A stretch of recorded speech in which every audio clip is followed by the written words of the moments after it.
Yo, yo, yo, yo, yo, Joburg, everybody. My name is Steve. This is episode 301 of G.I. Joburg, the Big Bad Snakeship. I am your host on this adventure, but I'm not alone. Joining me, as always, my South African compatriots. It's Paulie. Bug! Hey, everybody. And Robbie. Roberto. Good evening. Hello, hello, hello. Hey there. Top of the world. Getting there. We're in high spirits, simply, well, for a number of reasons, but most recently, South Africa has advanced to the semi-finals of the Rugby World Cup 2023, knocking out the host nation, France. It is a bittersweet victory, but I'll try Down to with shut up Brits, about down it. We Buckets fried of those them. froggies. I mean, they played a damn good game, but They did. we are But, the you know, world you can't champions. beat What after all. makes it end. bittersweet? Bittersweet. I'm like, we beat them. I'm happy. Yeah, It's a shame. Well, Sorry. anytime Over the moon. the host nation goes out of a World Cup, you just feel like the mood on the street kind of falls flat. Like, yeah, sure, there are probably a lot of South Africans in Paris, but not quite as many as there are Frenchmen. Well, there were So- certainly a lot of South Africans when the South African Soccer World Cup was in South Africa. Woo. Yeah, boo. We were very sad. Look, we didn't even make it to the quarterfinals. No, we weren't even that sad. We kind of knew. Sorry. Yeah, every South African It's soccer regardless. supporter is actually like a closet Brazil, Argentina, or Spain or Portugal supporter. So like, Or Whatever. Bundesliga, like they're true. big fans of Germany. ah, because a lot of Germany, people of support course, and the Germany. Netherlands. Germany and Anyways, guys, Brazil. we're a GI Joe podcast. What are we actually. doing? What are we doing? Yeah. Let's not flex exactly how Come little on. we know about professional sports. Today is the first G.I. Joe Book episode recorded after the incredible announcement of the Cobra Mothership. Yes, I'm probably tipping my hand at this point, but if you are an Ooh. O-ring collector like myself, this is actually the moment you've been waiting for. We think- Every single Hasbro effort has been a non-starter to this point and just rehashing stuff we already had. Not only Whoa. is the Cobra Mothership a new toy, it is a substantial new toy. Super 7 is rolling hard, rolling heavy with something out the gate, which I think it's historical. It's not only the crazy. first large-scale Cobra vehicle of its nature. I mean, Cobra is starved of bases. Here they have their first mobile base. But the fact that it's a third-party company, Rugby. not even a Hasbro-made toy, and it is brand spanking new and gargantuan and fully realized, and we're going to get into the merits of it. But yeah, as I say, I've actually purposefully stayed off the chats with these guys. Ooh. Paul and Rob's opinions on the thing are not known to me. They don't know what I'm thinking. I don't know what they're Likewise. thinking. Likewise. I got yeah. some early opinions out courtesy of Gary V of the Chaplain's Assistance Motorpod. Who is here with us today? Hey, Gary. Yeah, which I'm very grateful for because I needed to release those early thoughts. I was like a pressure cooker up to that point because I was but we patiently couldn't, so waiting for we're like, fuck us. Sunday. Yeah, Well, Steven was like, Paul- don't you dare tell us your opinions. Like, he called us frantically. I was like, it's so cool, but don't Oh my tell me god, it's like, but don't talk about it. But Okay. we are live currently for the public. Thank you for joining us, members of the Berg Force. Thank you for joining us, members of the greater G.I. Joe Book community at large and G.I. Joe community at large. You just happened to click on this link that a G.I. Joe thing was happening right now. But let's name drop some peeps. Hans Chow, Spoon Whoa. Killer, the early team in doing some chats before we even started broadcasting. Brick Fiction was there. Darren Cobb, bright and early in Australia. Gaz is there. So the Berg Force in fine effect. Bob Squad, scrolling. Yeah, it seemed like a lively chat. I'll have to go back and read it. Draws Walker's Was just joined alive. us. Chaplain I Assistant think Monopod, as we name dropped. MCDC, ACDC, MC, DJ. Andrew's here, and Droz is here. Andrew's Awesome. Thanks for joining us, guys. We're up to 14 it's already, a and I'm full sure that house. number will just grow. Please feel free to keep the chats as lively as possible. We want to hear your opinions as we cross these various talking points. But I've chewed the airwaves enough. Gents, just as an opening gambit, Paul, Rob, What do you have to say? About the snake ship or about things in general? Do you think we'll have time to talk about things in general? We got the So I World don't Cup think news that's out of the gonna way. happen. We're gonna roll on. What? We've Okay, done Paul. it. Let me not. No, everything's cool, man. steamroll you. Like, What's generally okay with you, Paul? How's no, the general everything's going? awesome. No, I'm great. We did well at Comic-Con. I'm very happy. So Hell yeah. yeah, kicked all kinds of butt. Been busy with my camera. Been enjoying some of my classified toys before new ones arrive, so that I don't neglect them. Yeah, some cool stuff's happening. So Don't be neglectful. yeah. Don't And Robbie, don't do anything it. cool on your side? What's been happening in your world, man? Nothing much recently. I've been kind of I had a goal of watching a horror movie a day. I've fallen exceptionally far behind. I think I've watched 3 at this point. You're an underachiever at your TV watching, Rob. You need to pick up No, your I game, man. gotta do more. Gotta That's do a strange more. type of failure. It is a very weird failure, but I'm gonna catch up. Don't worry. It was Friday the 13th. This past It Friday. was. And I watched a movie called No One Gets Out Alive, which I think came out in 2020 or something, based on some sort of horror novel. Pretty decent overall. But it's always that irritating thing with some horror movies where the scares are for the audience more so Preloaded. than it is for the characters that are in the movie. So Yes. the audience, the camera, kind of like shows something, and there's something that the character cannot see, like lights going down, like, and then suddenly they notice. And almost like it would be so much scarier if you notice these things with the characters instead of being like, "Ooh, I see it first. How are you going to react to this after I react to it?" But overall, yeah, a pretty decent movie. It went cool places. I would definitely recommend watching it. Yeah, I'll be watching a lot more. I have Amazon Prime, and Amazon Prime is like filled with just like tons. Old school it has shit. I love so it. much horror. Like it's absolutely insane how much horror is on Amazon Prime Actually- compared to any other streaming service that I have access to. On the topic of movies, man. Sorry, just I linked you guys to a very average but fun ninja movie called Ninja. I will Which watch was it, for like- sure. I actually quite enjoyed it again. I actually enjoyed it more the second time round than I did the first time, mostly because I just enjoyed it for what it is, really. But Okay. the ninja stuff is actually very good, except for the his weapon.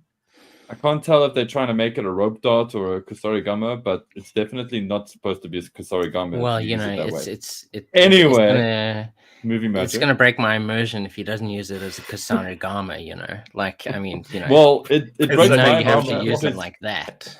because that's there's a just lot the of way it stuff that they goes. teach correctly, like stuff that people would miss. For example, the sneaking, the way when they're teaching them as children how to be sneaky and not make a noise, how you put the weight on your front feet and you kind of do this like shuffle thing, as opposed to your back feet. and yeah, as opposed to going heel toe, and yeah, that kind of accuracy is there, and then they were missing the point with They something just else. lose it. Anyway, They just- it was fun Yeah. for a bad movie, and then I also watched Sounds John Wick 4, brilliant. which was just fun. So Oh, Finally, I absolutely. got John to Wick watch 4 is John Wick 4. absolutely fantastic. I love the part where he kept falling on the stairs. Oh, I can't make it to the top of the stairs. Yeah. Oh, no. But I have I not like seen the it. little but that warrior part nod has in there. permeated me. I've heard about this staircase mission. Oh god, I gotta get up again and do this. But the Cobra mothership looks absolutely insane. We're back on Actually, track, ladies and gentlemen. It The looks main event. It looks Sorry, really just cool. Kill my camera. I watched a very cool video Steven shared that shows you the interior of the mothership, and I mean there's some cool stuff in there. And I think as Steven described it, it very much is the mobile base the Cobra has always needed. It's got everything in there. Yeah. Well, at the risk of not getting everyone off to the same point of departure, like I don't know if this conversation will necessarily be served by taking up a huge chunk at the front end, breaking down the tiers, breaking down the stretch goals, breaking down what's included in the base offering. I'm just, it's been done enough online. Hopefully, G.I. Joe Big isn't your only port of call. But then again, anyone can check out the website, super7.com, and get the full list. I think, Rob, what I want to do is do exactly what you just mentioned and take us on the sort of guided tour of the internals, because I pulled screen grabs of that that walkthrough, and I think that is going to be serving us big time. Let me just find it. Talk amongst yourselves, boys. Yeah, it's a proper So, place. Ninja. Bastard. Heck you, brother. Heck you, This brother. walkthrough was fun. There's some, Yeah. You There's get to one see thing that those the little walkthrough. things. There's one thing that the walkthrough kind of makes. Well, it feels obvious, but it's not, because you're never going to be in that perspective. So it's not a problem with the toy at all. But it does feel Stick a hella GoPro in there. claustrophobic. Yeah. Yeah, but it does feel You're very under the lid. claustrophobic. You're under the lid of this thing, exploring the internals, which is fascinating. Of course, it all is a digital render, but that's just to facilitate putting a camera where it would be very African awkward to put a camera. We Hans start Chow on the says, bridge. Hans Chow says, "We want to hear the news in a South African accent. So sensual." We inside. We inside. I'm not going mothership. to It's say between it's a different challenge sides. that we can't meet because we can't keep it up for 2 hours, but I do think folks are not going to understand what we're saying. Yeah. So for the sake of clarity, we water they down. They're gonna get it. They're gonna We get water it. They down know the what South we're talking African about. accent. Right. But just Right. know, Mr. Chow, we could bring it. We can bring in it all space, the way, maybe. 100%. We can go 100%. full tilt. We go all the way to Give the this thing try tits. line. It'll be We great. go over the try line with our accents. But for now, we want people For to now, understand we us. pour over the details that is this thing. All the bells and whistles are there. Like a G.I. Joe vehicle or playset would be Of that size answers all my questions. Sorry, Steve, I couldn't help would myself. be model kit-esque in its approach. It would use stickers to bring out details. This thing is fully painted with fully sculpted like Cobra sigil archway for the doors, which then very cleverly kind of slide into the curves of the arches, so that you've got a little wiggle room to get your nail to slide those tabs. It just occurred to me how clever or intuitive a design that is, to have a square door set into a Cobra symbol shaped aperture, because you will always have those little corners of door to be able to pull it. Yeah, that's clever. The trouble bubbles store nicely on the back ramp, as do the early bird special parachutes. I was gonna fit onto the sidewalls. I'm killing Steve Slow the whole way. It's fun. This is the only little bit of contention I have right now about this whole thing. Talk to me, baby. The launch pad. So, trouble bubbles. Oh. I love the idea of the flight pods / trouble bubbles being there, but I think I really hope that Super 7 designed this to also accommodate the vintage trouble bubble, which I don't think they did, to be very honest. If there's a locking mechanism, maybe, because the vintage trouble bubble does have 2 ridges on the bottom, which, I mean, assuming there even is a sort of a slot on the floor, wouldn't that be nice if they thought ahead? That would be super cool. Thought retroactively. Well, if have you it's noticed flat though enough, that there's you an can just image put them in there. There's an image of Cobra Jurassic Island. No, not Jurassic Park. That is the classic Cobra Island Civil War sort of top-down topographical map. You can see Cobra Island, the volcano where the landlocked freighter gets sent. You can see the airstrip where the G.I. Joe Battle Force 2000 landing party arrive. I mean, they've done their homework, boys. Which is have good. a good day, Joe Fan 84. I hope you have a fun time. Enjoy with the your Halloween son party. At the Halloween party, and have you noticed shout out that and enjoy us on the replay. They scratched up the plastic just to give it some texture. It's not like glossy smooth that looks played with in this render. I appreciated that too. Yeah, so that was a great. It's a nice little detail. It's a nice little detail. You can see the turrets are kind of recessed into the roof. You can see them there, but you turn the corner and Flint is in the brig. The door is that same slatted red door that you find on the Terradrome. Nice continuity there. Yep. You have sculpted chains, handcuffs on the wall. You have the but it looks like there's Cobra an actual play feature chain there as well. Yes, so. Yeah, there's a real chain and a sculpted chain by the looks of it. Yeah.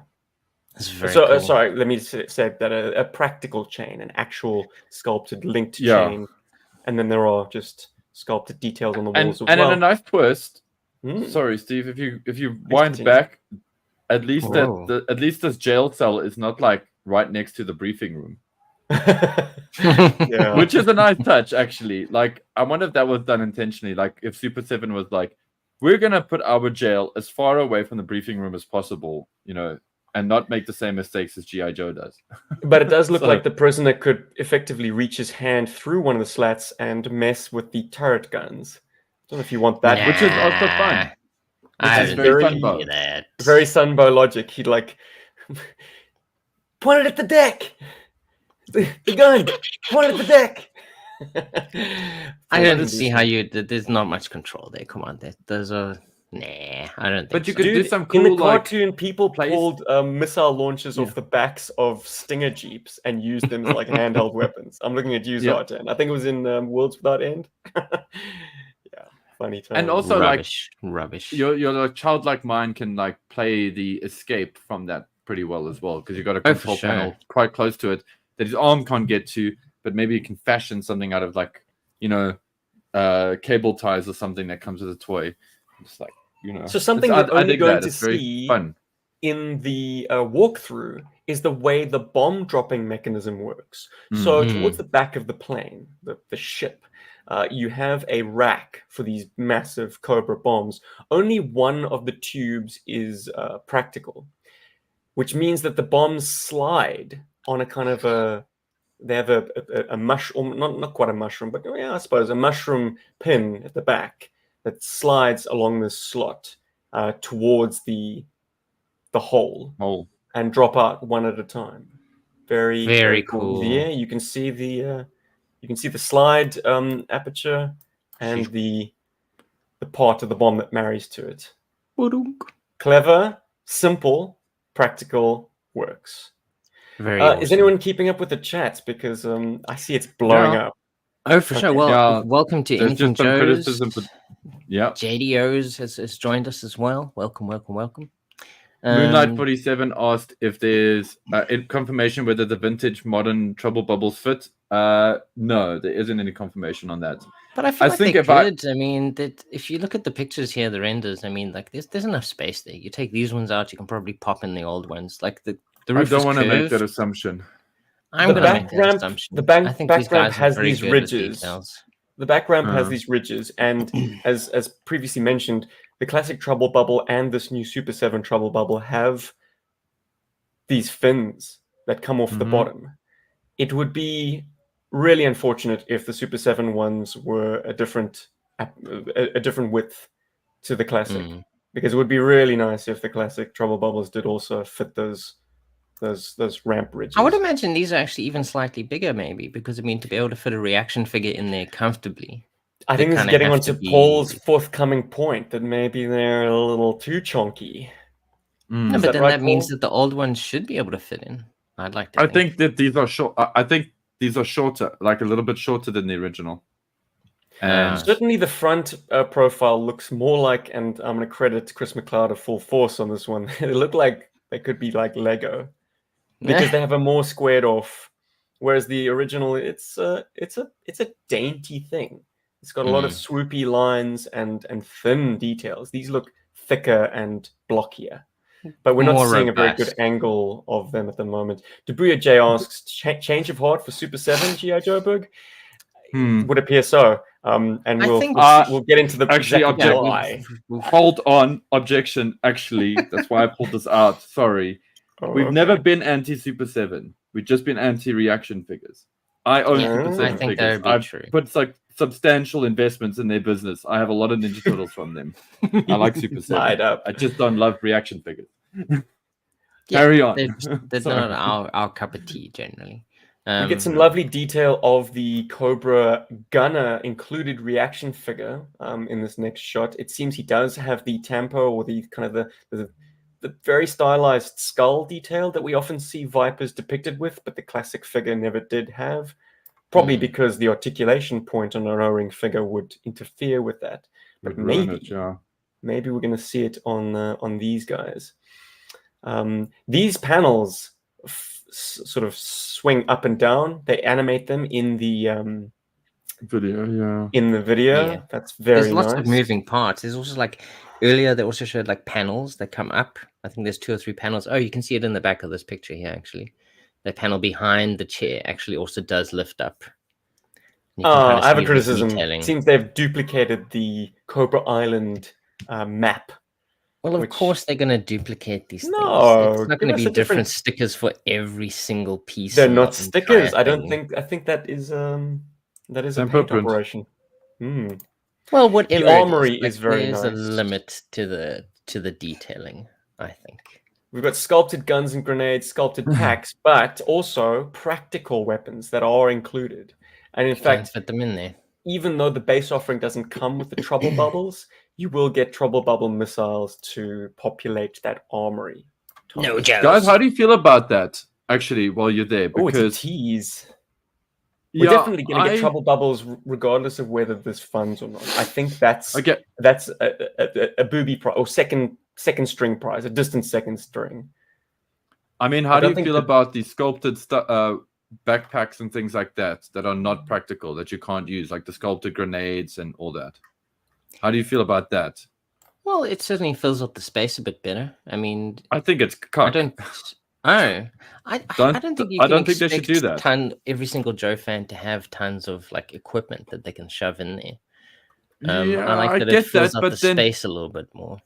But then don't make up my mind for me as a consumer. Make that a removable piece. So yes, Maybe it put is. it there, but make it that I can change it out if I want to. I don't Maybe like you it. can. It's like it's something about Mighty Max that is great on Mighty Max playsets because they're like this big. But when you got something that's significantly bigger than that, that kind of look but don't touch kind of thing really irritates me. I think Super 7 would be very wise to make that a removable thing. I think a lot of guys I'm are going get annoyed to with it. probably speak for some of the audience in saying that it doesn't bother me either way. You know, I'm sure Pearl speaks for the other half of the audience. You know, how interesting is I'm this? sure Though? it would bother people. Do you feel like so we've got 2 styles of included weapons to populate this armory. The one is very much modeled after the Viper weapon with the foregrip, which actually looks like a magazine, which is, I suppose, in line with the Sunbow appearances. I'm thinking back to the opening sequence of the G.I. Joe movie, where Battle Android Trooper has one, and it looks like he's holding, it looks like it's got 2, like a fore magazine and a sort of a mid magazine, and then the pistol grip at the back. Anyway, that's neither here nor there. The second gun looks more like something that would have come with Dusty version 3. 1991 Dusty. However, the stock they've done something different with. Instead of it having a slide, looks like it could have a swivel. Yeah, a swivel, so it gets more. It's more like a machine gun than a rifle. Looks a bit Lego though. I mean, in the render. In the render, we're able to get more close up on these accessories than perhaps we should. Like we can get extremely up close. They're probably just like, because it looks like the backpacks at the bottom, for example, they're definitely removable and they modeled after the Viper backpack. Yeah. In fact, I'd say they are kind of stylized. They're included with the Vipers they come with. We are very fortunate that Super 7 has carte blanche over all G.I. Joe like icons. I'm not even going to call them trademarks. They're icons because this is a reproduction of the Viper backpack with very, very high fidelity. It looks perfect. It's very, very beyond perfect. Look at the Cobra symbol. Look at the Cobra symbol. This amazing video game graphic that I'm looking at. It's not even sculpted yet, and I'm fawning. A cool comment someone made earlier. Dale said the Cobra mothership feels like a Star Wars vehicle, and he wouldn't be surprised that it would be something that could go after the Defiant and be like a space vehicle. Do you think it could be a space vehicle? Or submersible? The opportunity to make this play in James Cameron's world also exists. This absolutely can be Cobra's answer to the Defiant. Cobra did have a spaceship, which looked very different to this in the comic books. It was red, but also like quite stylized. Didn't look like a conventional spaceship at all. Like if this thing was built in outer space, it could conceivably work. I wouldn't necessarily see it breaking, Earth's orbit or achieving escape velocity, but yeah, this thing could be a threat to the Defiant, definitely, if it was out there. We then end the tour going back into the control room. Cobra Commander standing, the globe, which rotates. Mm. And it has a perfect Cobra symbol emblazoned across it. I mean, that's what you want, right? A giant Cobra symbol on your globe. If you go one slide back, yes, there we go. Mm.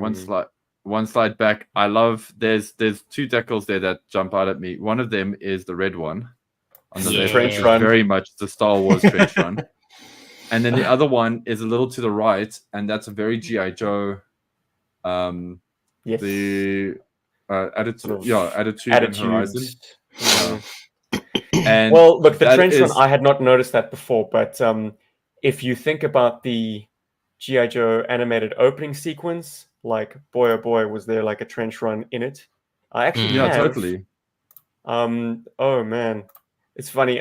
Some things I prepared very well for, some things I did not, but I did screen grab all of the opening sequence of the season 1 cartoon. Oh, and of course yeah, you did. absolutely, they were going for that Star Wars trench run vibe. So once again, super savvy on Super 7's part to include that sticker because, yeah, clearly the animators had trench run in mind when they animated the sequence. I mean, it is the frickin' Death Star of G.I. Joe, this thing. I think you can always say overall Super 7 has always been very good with their attention to detail across all the figures and the lines that they produce. That's always, that's kind of the thing that sells their products to people, from their ultimate line to the reaction line. There is an attention to detail where they do pick out things that are actually, exist in these worlds that they're, reproducing as figures now. Frame for frame, they took everything that this opening sequence offers us and willed it into existence on this toy. Like, I was initially opposed to all it has 16 downlights positioned underneath the craft. I was down on them for the simple reason that if you're going to include electronics, if you're going to include lights, why aim them all downwards? Why not have some LEDs devoted to bringing out computer screens, internal details? Anything internal would just add life to the inside. But lo and behold, in the animated sequence, you very clearly see those lights. They are thrusters. They're very much in play as a light source down there. Yeah. And I also wouldn't be surprised if there's light piping that'll come into the onboard controls. I don't think they're showing us everything right now. Really?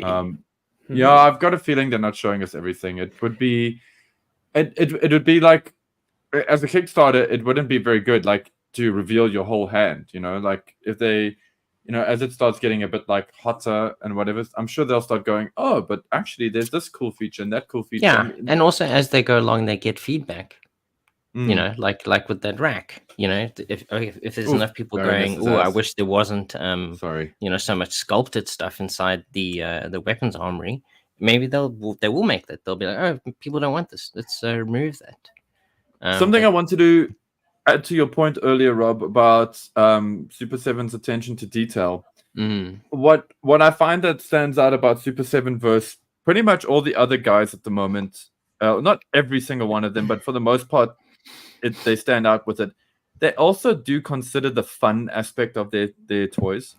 If I look at the turtles are great because they have a lot of great accessories that come with them. But then some of them have like very episode or show specific accessories that come with them. Things that we've never had before, like the turtle comms, is a great feature.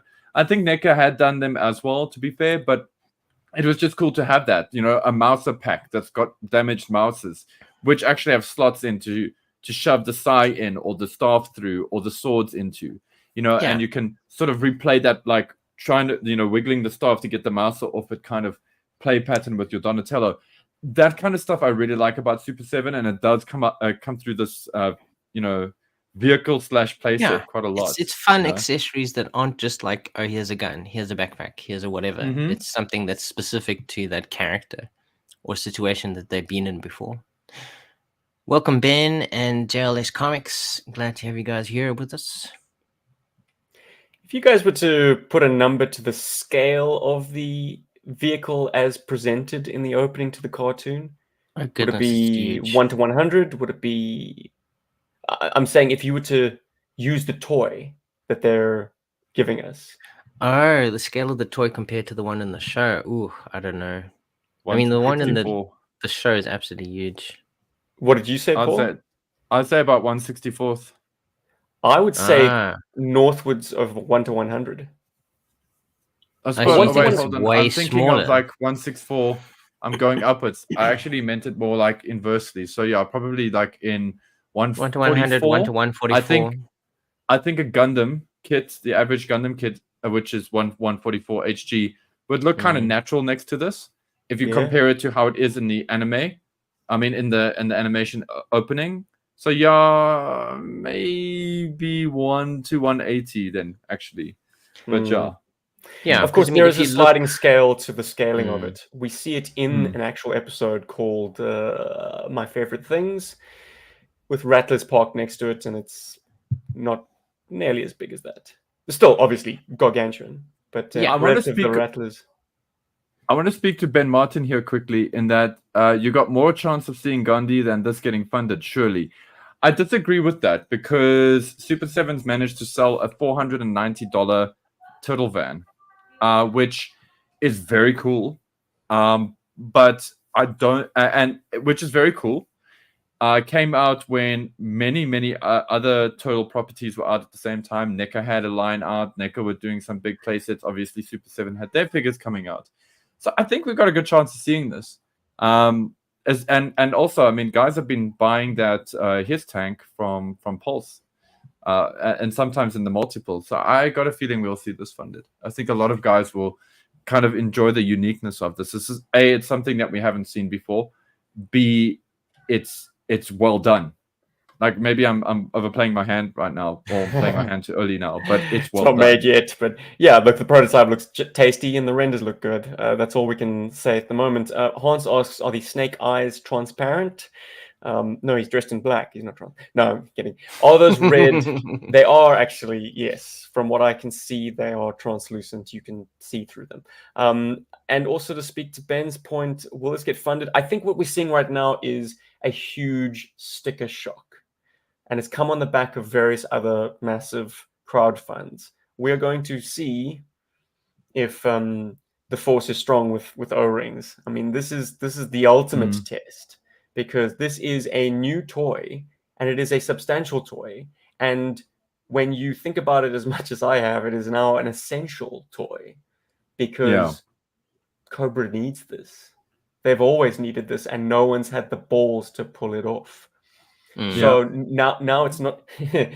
Super 7 has taken this as far as they can. They've gotten a prototype sample. They've shown it off. They're going to hype it as much as possible. Now it's our turn to demonstrate whether or not we have strength of numbers and strength of finances. I mean, is this actually what we've always wanted, or the people who really want this in the heart of hearts in the slim minority? We will see. But it's slow to get off the starting blocks. That much is clear. But I would once again attribute that to the fact that it's a hefty cost. G.I. Joe guys, typically the O-ring guys who've had it so good for so long in terms of just picking up vintage stuff. I mean, not in recent memory, but like we've been able to be thrifty.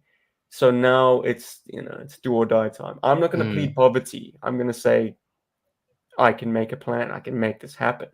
It's not necessarily a money thing. We can all dig deep and find something. Particularly if you're in my position where I haven't committed myself to classifieds. I haven't committed myself to other third-party O-ring projects.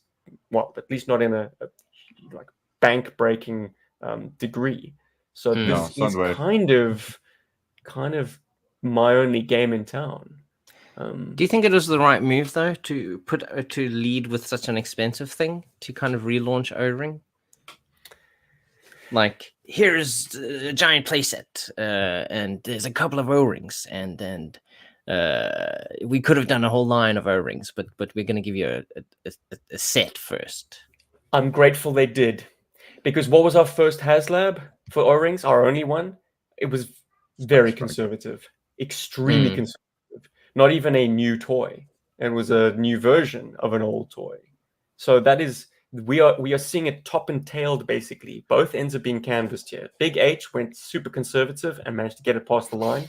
Super 7 have gone batshit crazy Yeah, Like, all the this way. is So like, insane. if you like O-ring, this is something new. Yeah, I think they definitely are, shooting for a home run here. It will set a Um, very high watermark, and once we've demonstrated that this is achievable, God, guys, the sky's the limit, The or the figure lines sea's the can limit. work well as well. Welcome, Alan. Glad to have you here.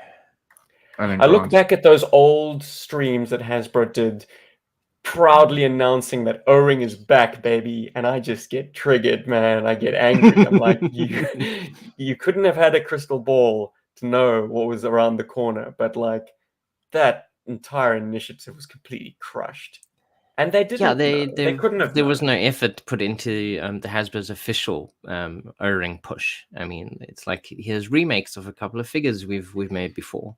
I I don't mean, doubt they had they've high certainly made hopes. more. No, for sure, but they've made more. I mean, the Transformers / G.I. Joe thing is probably the newest stuff that they've done Hasbro wise, like officially O-ring stuff. I mean, those are the only like things I think have gone somewhere. But even there, you are essentially still getting the figure wise. You're just getting remakes of older figures.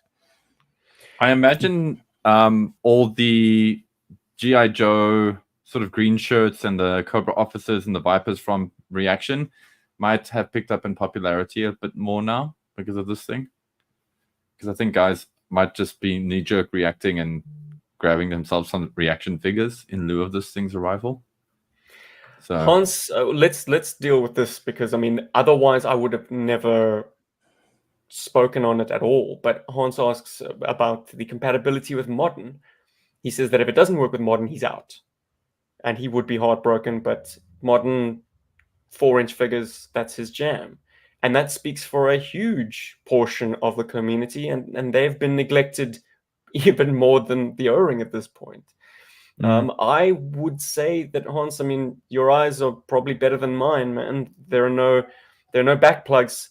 There are foot pegs, and they do look sized for the O-rings, but those can be easily ignored. The fact that the seats have no device to restrain the figure, no back plug, means that you're in luck there. I mean, if you can just ignore that the Armory holds Viper backpacks that no doubt have the O-ring size back plugs, I don't see why you couldn't populate this with modern figures. I think you When definitely you could. close the lid on the roof, it's going to touch heads where depending on where you put your figures, it's going to be a squeeze, regardless of whether they are 3 3/4 or 4-inch tall or more. Some of those guys got really tall towards the end of the line. So I think you're okay, pal. yeah, and also considering like a lot of the play feature Reaction in figures, this, they are the stiffest figures out. I mean, surely if if you they can sit if you down, built this to fit those guys in, I think you can definitely put modern era figures in. I suppose it yeah, does and depend on also the footwells of like the pilot seats. Hey, but come on, man, you'll get some pilot figures with this thing. Just use those guys as your dedicated pilots if you're reaction. I mean, if you're But they're not modern. guy.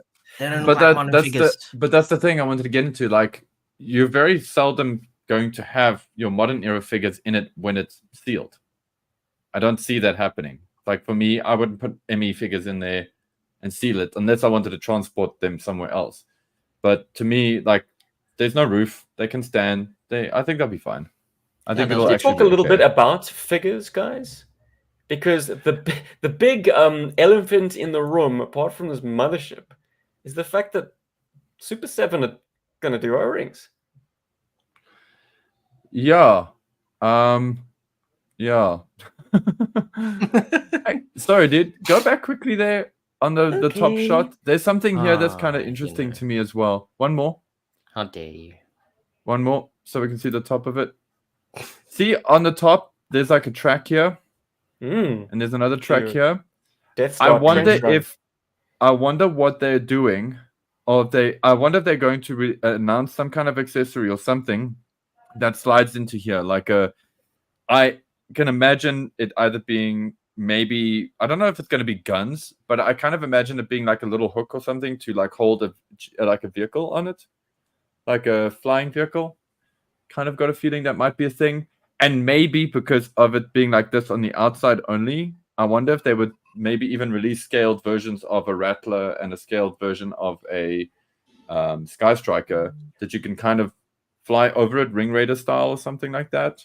That was something I was thinking about. I don't know. I mean, I'm just speculating, obviously. I like but, the idea that you're thinking in two different scales.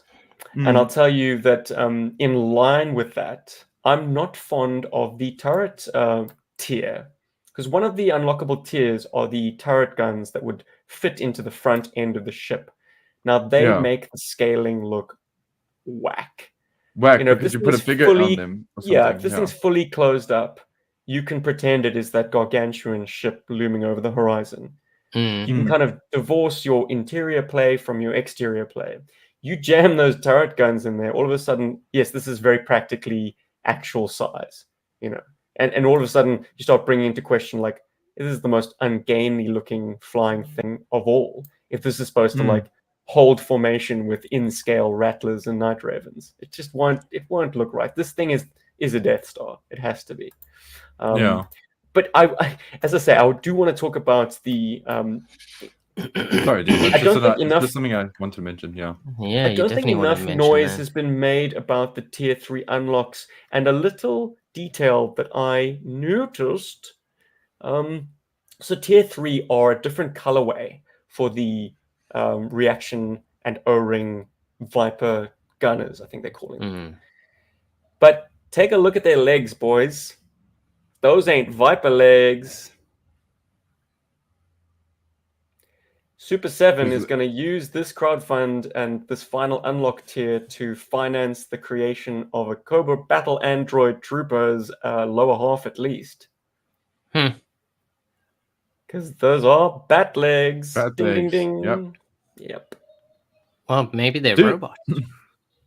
The only thing that bugs me about the O-ring is that it doesn't seem like it has an elbow swivel. Oh, incorrect. I love dropping. I love dropping this picture. Anytime I see a thread online of people quibbling about that, I just drop this image from New York toy. Okay, so it is doing that. Cool. And yes, he can. They just because they haven't got a cut line in the image, so you can't blame people for thinking that. I mean, it's also they're dealing with prototype costs. These things are not perhaps the most sturdy. So if you're going to twist that swivel, you're possibly going to break some pins. So I can't blame them for posing the other ones very stiffly. Wrist swivel, I'd be happy if they didn't. It's a nice innovation for the third-party guys who are like trying to innovate, but this thing is very much looking to the past. It's wanting to be a retro toy, and I'd be okay with Super 7 doing O-ring figures that did not possess wrist swivels or removable heads, which is another kind of innovation that we see with my boys demanding to be part of the action. I also wanted to say something about the future of O-ring figures if they are done by Super 7, because think about how the reaction figures clog shelves. There's a glut of these things. Super 7 clearly are not beleaguered by the same distribution issues that Hasbro's been faced with, and they're certainly not gun-shy about like flooding the market with product. Imagine the heyday that we could potentially have if shelves were flooded with O-ring G.I. Joes.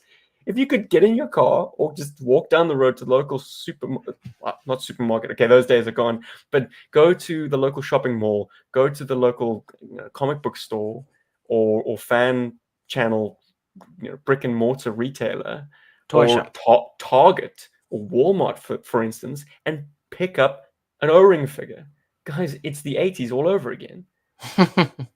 And that perhaps excites me more than, well, as much as this ship. This ship is the gateway drug to ushering in potentially this new golden age. Am I getting carried away? Yes. But that's the fun part, right? It's good to get excited about this. It's good to have something new and exciting to get excited about. Welcome, Cobra Viper 11. A bit late to saying hello, and welcome, Danny of our time. Thank you for joining us as we explore. So when you check the pictures of this thing, the open prototype, well, it's like when you look at the pictures of it, and Steve, you had one earlier where you see the internals of it. It's kind of at a 3/4 angle, an isometric angle, and I'm going back to the snake ship. Let's do the snake ship. Yeah, sorry. We don't have an actual name for it. We'll get into that. I don't have a name for it. Like, You don't? It could be the Death Adder. You know, that could be cool too. I was thinking of something mythological. There are faiths in the world that believe in a snake god, and one of them is Naga, Naga. Oh, Yeah. Cool. This is the Snake King, Naga. But it's just well, it's definitely King of it's the a bit He-Man. Skies. Very He-Man. Yeah, well, it's the year of snakes. I mean, they're doing the snake guys in Motu. Which is pretty cool for the Motu guys, definitely. Because they just got Snake Mountain. And it looks like the Snake Men's layer is coming out. See, these You want to do the trouble bubbles? pods. Sorry, man. Just because I had them. You see, they look a little bit stumpier. I keep flicking off it. Damn it, sorry. The glass does seem lower. There we go. Well, because to fit the reaction figures. Yeah, I get that, Or but I comfortably. think it's to fit inside the. I think it's to fit inside the Death Adder. See, I'm just gonna keep throwing names out. Is it the the height that you're concerned with? That it wouldn't clear the roof if it was vintage? Yeah. If it was close. You've got some wiggle room in that you can slide them further back up the ramp. But yeah, you got a point there, Paul. It might the vintage might be too tall. Also, I don't love this design for the trouble bubbles. There's something missing from them. I can't quite put my finger on it right now, but renders do tend to make things look a little bit too flat and too lifeless. You hold the piece of plastic in your hand, and all of a sudden it's like, oh no, this is just as lively and chunky and visually intriguing as the original. I'd say the wall thickness. I hope so. Is a lot thicker than the original, but an original flight pod it's got the texture of an egg. And the original flight pod is grail in my opinion. Like it's up there. I think it's one of the best toys ever made ever. So it's fragile. Anybody else for me, yeah, but it looks amazing, and anybody else's design is going to go up pale against in comparison. Sure. Yeah. I have a belief that modern toys have to have a thicker plastic wall all over in order to kind of be classified as a toy and not a model kit. I don't think G.I. Joe toys of the 80s would be legal to be sold as toys today. That's just a feeling that I have. I've got no legal acumen to back that up, but we see it in a lot of these toys, and I'm kind of okay with it. It makes them more durable, more hardy. It's something that I'm more inclined to give to my son, and I'll play with the vintage. Thank you very much. But it also translates into the airship being a very hefty thing. Like, just look how thick these walls are. Yeah, all of the plastic. Oh, goody! I'm glad you. Yeah, this is what I also want to talk about. Yeah, meaty, very meaty. I think Super 7 would be smart, and they have done it already. But I think it would be very good for them to start posting more images of this thing with characters in it, with toys in it, and from different angles with different lighting.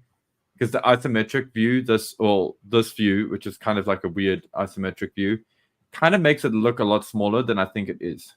Because when I was looking at this, I was like, okay, it's kind of feeling small.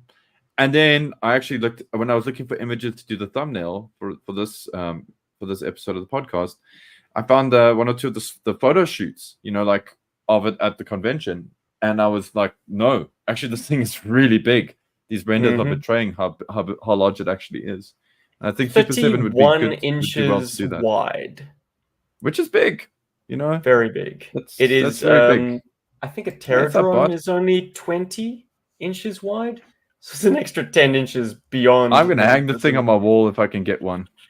Well, you're going to need that wall thickness to be of a certain thickness, because if that thing comes off the wall, you want it to survive the crash.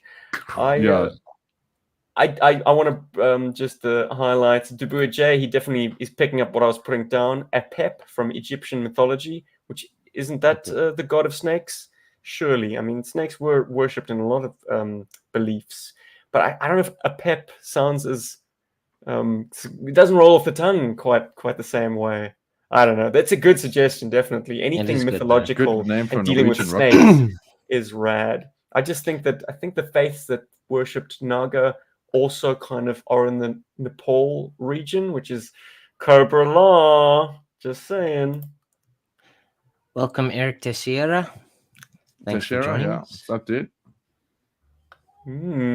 All right, Bart with a strong opinion. This is a hard pass for me. $500, and there really isn't a lot of detail inside. I don't know. I might oppose you on that second point, but we cannot get past the price, boys. Yeah, the cost is exceptionally prohibitive. I mean, I think also Felipe earlier said, I mean, he's in Brazil, and like the cost of importing it and getting it to him, it would be absolutely insane. Because obviously, I mean, yes, they'll probably it'll be cheaper to get it within the States, but if you're anywhere else, anywhere, you know, worldwide, this thing's gonna like the cost is gonna like skyrocket because of shipping, because it doesn't come apart obviously as well. That's the thing, you know. Even It's within the one United giant States, piece. even within the United States, they're being hit up for an unheard amount. I mean, it's $100 No, for sure. flat rate. So the ticket price for this is $600 US. That's before God. taxes. Yeah, WJ coming in with it's a Quetzalcoatl and Kukulkan. I don't think we're This going to get guy's those got kind a of mind names for the because they are mythology, culturally man. insensitive, actually. Well, So they'll be Kukulkan, we unofficial probably won't get names. it anyway. I mean, that was used in the movie with Namor. He mentions Wakanda Yes. Kukulkan, I forever. think. Which was also like touchy grounds.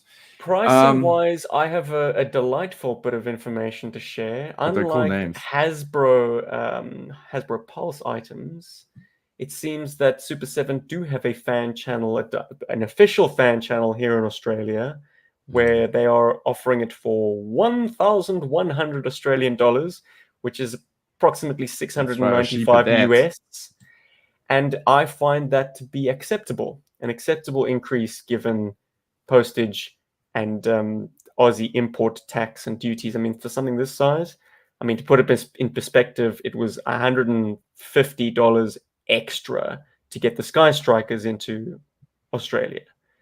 So this is beating that somehow. And Pop Culture, the Australian distributors, I need to phone them and double check this, but the website seems to proclaim that it has free shipping within Australia. Wow. Well, I think Darren also believe it mentioned when I see it. earlier 1,100 Oz dollars. Mhm. He feels like it's achievable. It's an achievable cost. If G.I. Joe Does that is work your out main into thing, rands? about 12 to 13,000 rand. What, Paul? You want me to get you one and like wear it on have a Cobra shaped Put it on backpack? his back. I'll look like a Ninja Turtle on the plane. I think that might be Why worth not? the 13,000 rand. Oh my lord! No, Paul, this would have to go in the hold. Do you want to? 1,100. Oh no, it's United States dollars. Yeah. What about the chupacabra? Now you're making things up, Bob Squad. No, I'm merely asking for our South African listeners who are here. 13,000 is a lot of money for a South African. I know it's going to take a lot, but shy of you've some got to people's make friends salaries. with an Australian. It's a big ask Yeah, for a South that's the African. only but way with your can be done. Australians. It can be, yeah. You're gonna have to definitely, make friends with an Australian because but that's the cool thing is this can be probably sent through something like Aramex, because this is actually not. I don't know what the weight is, but they don't have a dimension threshold. So, and I'm pretty because sure this eventually thing isn't going to weigh. This box is going to be the size of an appliance, an oven box, or even more like a washing machine. That's fine as long as it doesn't weigh more than. I think their limit is 15 kilograms. Oh man, the UK has my sincerest condolences, and Salacious Rum has just mentioned that there's no UK distributor yet, which is a bit concerning. I hope they get that right, because that's a huge market to ignore. No, they absolutely have to do that. Welcome, Woodman29. Drive safely while you're chatting Absolutely, with the rent, cost is actually, going dude. to be prohibitive, guys. Maybe my we bond. need to jump the gun and say, I mean, Rob, Paul, any interest in saving those pennies for this thing? The funds between now and December, so 60 days to kind of move things around and make plans. But yeah, For they need the money to me- come off your card. Well, for You'll me miss personally, I would not be able to clear that amount of money in that short a period of time. Like I've had much more of a lead up, but then also I'm the kind of person who has very little money all the time. Like I spend my salary, it's all gone. I start out, fresh every single month. So for me, I would never be able to afford this. I don't think so. Well, I would I think absolutely it's just adore yeah. being able to get it. I think it's a fantastic piece. Like it's cool that they aren't doing this and that they're putting their money where their mouth is. I think someone said earlier a cool thing for Super 7 to do as well is if they re-released all of their reaction figures as O-ring figures. Oh, Because you already have this that essential possibility basic are endless. design. You can just, We've all- redo them. And Yeah. then you can, you can very quickly, if this funds and comes out, you can very quickly create a ton of O-ring figures.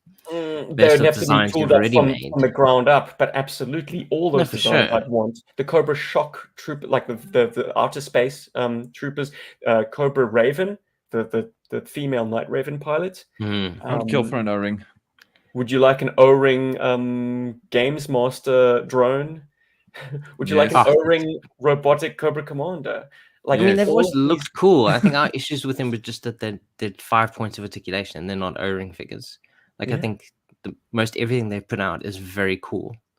I think someone also, for a name, someone earlier said Jormungandr from Jormungandr, yeah. Norse Norse mythology. mythology. That's I also just a have good trouble one. saying that. The world snake. Jormungandr. In the end, I mean, if it comes with an official name, it would be something really straightforward, like flying snake head, or Cobra's snake head, something Ship. like that. Snake Death ship, Adder. the death. This So- thing, Death Adder's pretty good. actually. 7.1 inches from its bottom to its top. That is the height of thanks to Chad. Classified figure, Chad, tall classified figure. more or less. But That's if you've ever wild. seen from the bottom of the whale to the top of its conning tower glass, if you think of a Trouble Bubble classic flight pod sort of fitting within those parameters, then I'm pretty sure it would fit in the butt of this ship. Shiver my Guys, butt.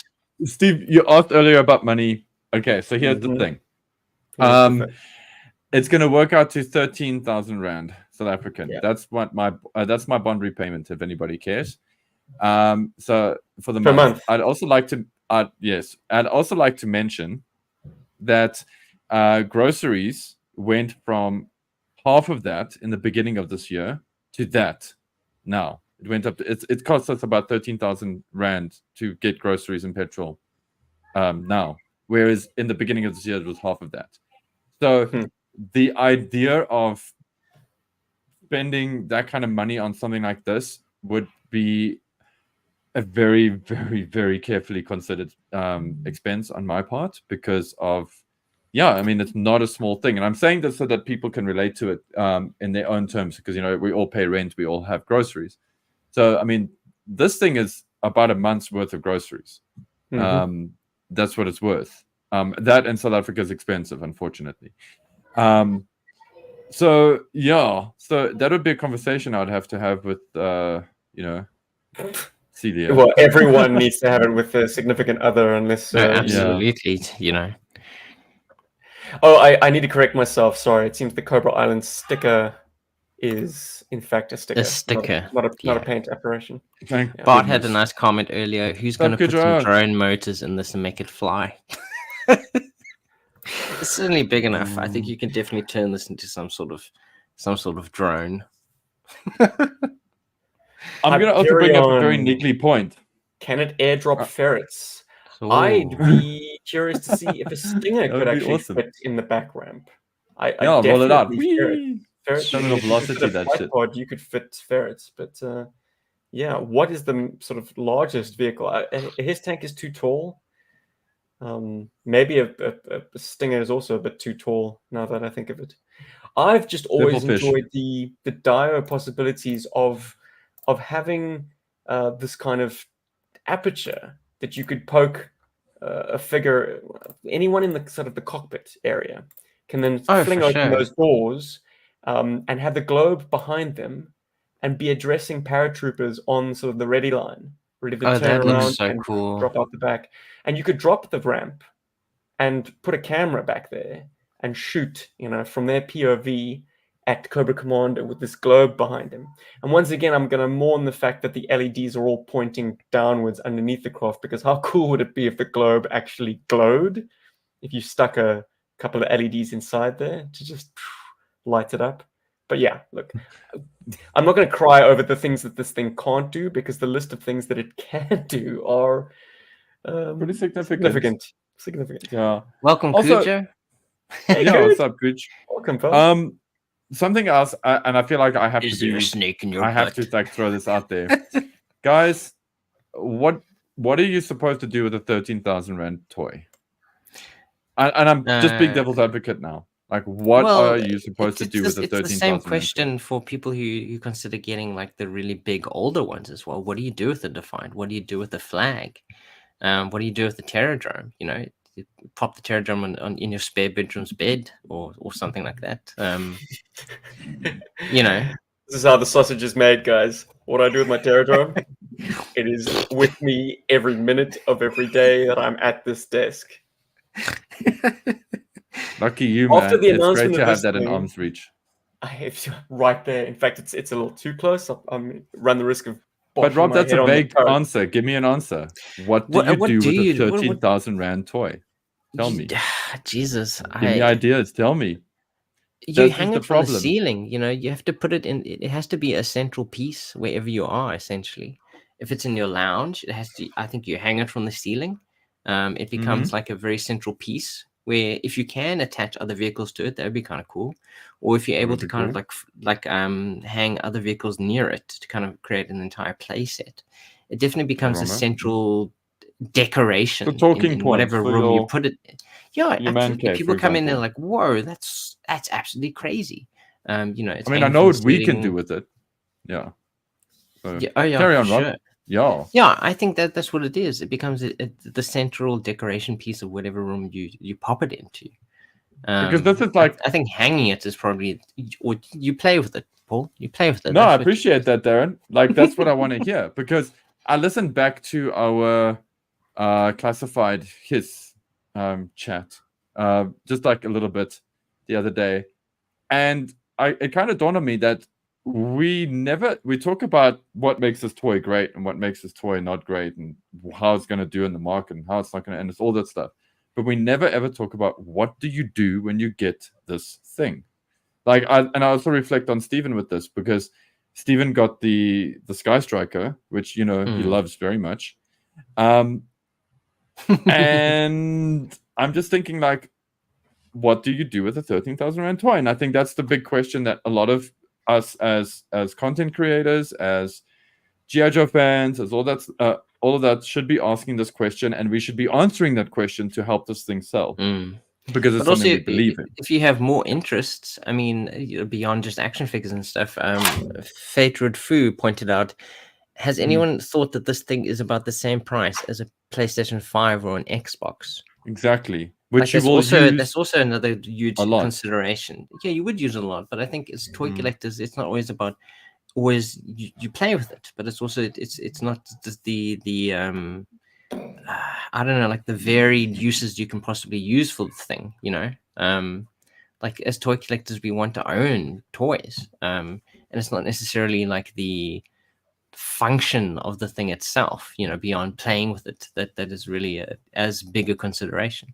Obviously, yes, a PlayStation 5 is more functional than the Terradrome is, because you can play games with it, you can do tons, you can watch movies and do shit like that. Yeah, but if you want it, like you make a plan, you make it happen. See, the cool You thing put it about in a a play PlayStation, immersion video.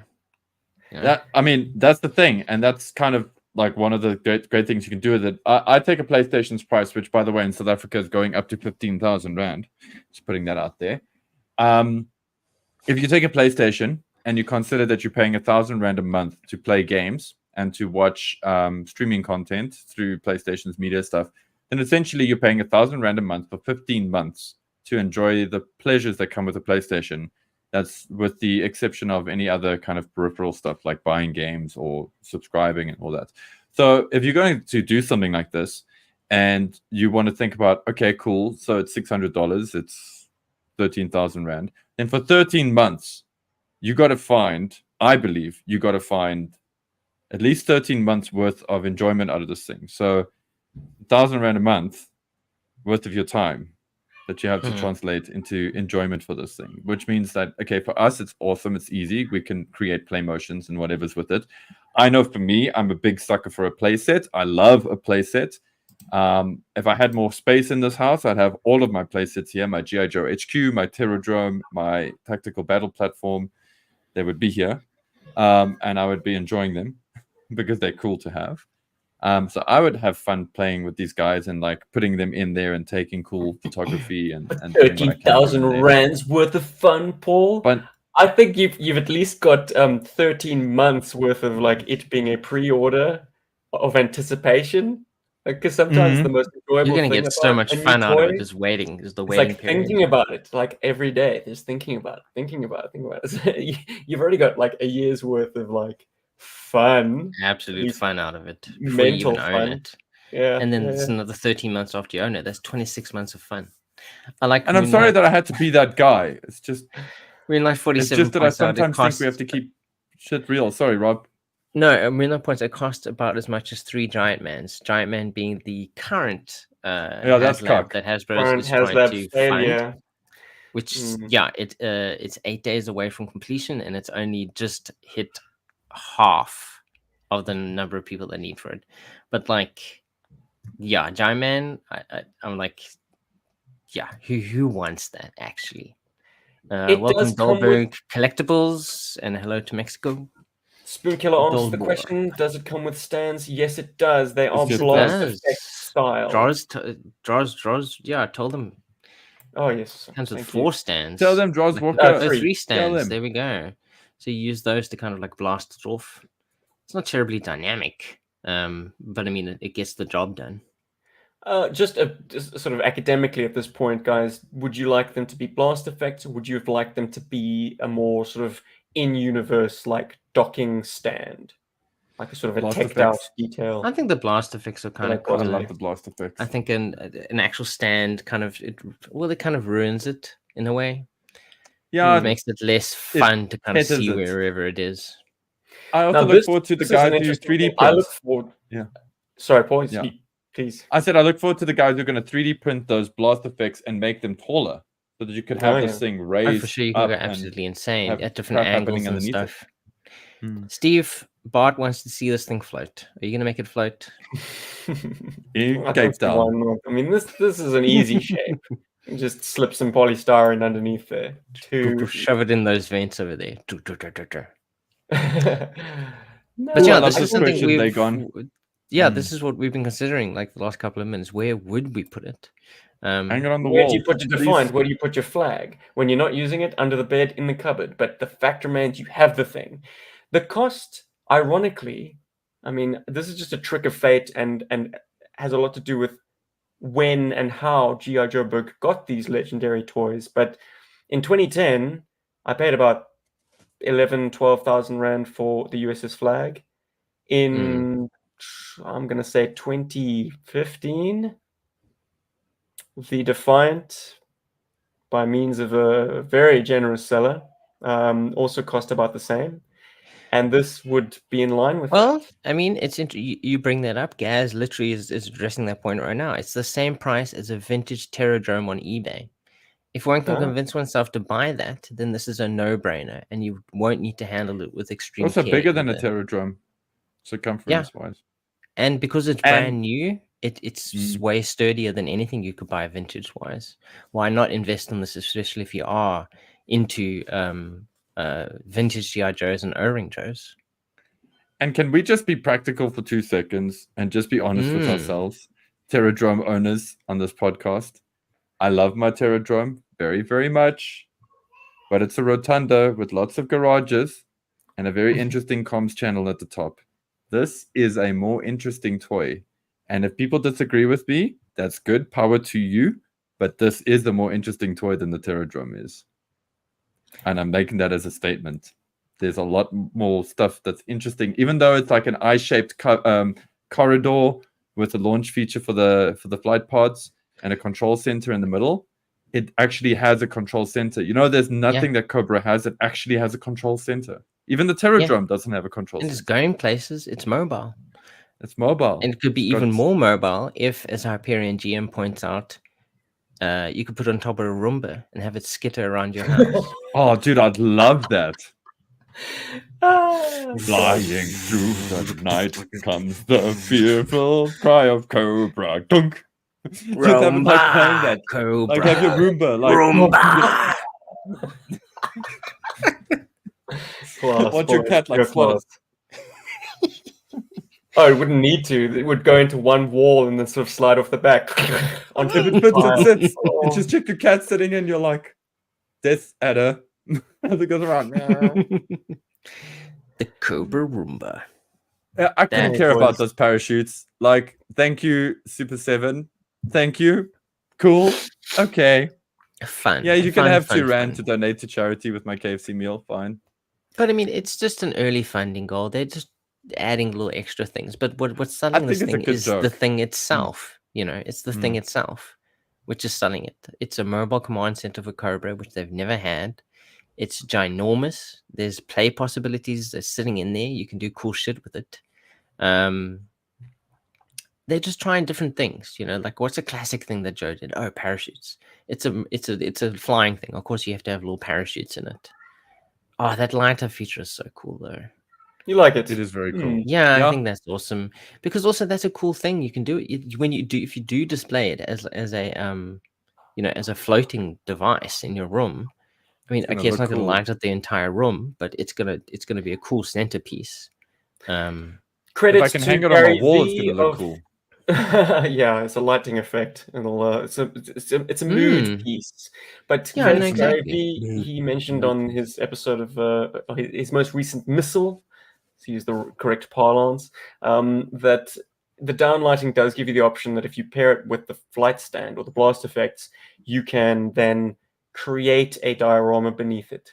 You know, it should be tall enough for a figure to stand beneath it, so you can have guys kind of scurrying. I hope so, because they look a bit stumpy.